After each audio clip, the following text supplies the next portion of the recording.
de dalle qui sert non seulement de support de l'usager, mais également du couvercle de la fosse, d'un abri qui protège l'usager contre les intempéries et qui garantit son intimité, de deux accessoires incontournables, à savoir le couvercle du trou de défécation et du dispositif de lave-main fonctionnel.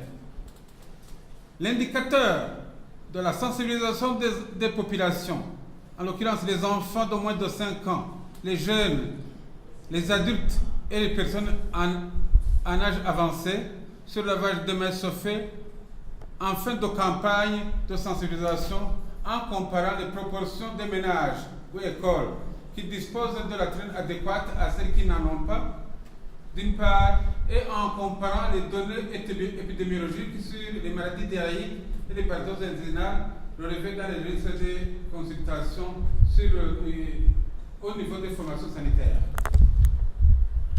Ce qui est sûr, les occupants des maisons ayant un accès au lavage de mains au savon et à l'assainissement de base sont moins exposés aux risques que ceux qui n'en ont pas.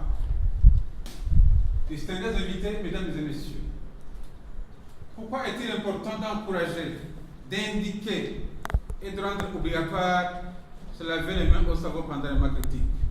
La réponse est très simple. L'homme se sert de la main pour interagir avec son environnement immédiat. Par exemple, pour se moucher, pour préparer la nourriture, pour le nettoyage anal, pour manger, pour saliver, pour gérer les déchets, enlever les restes alimentaires dans les espaces interdigitaux ou entre les dents, se gratter le nez, préparer les produits, les pesticides et d'autres produits chimiques. Tout ça, il se sert de la main.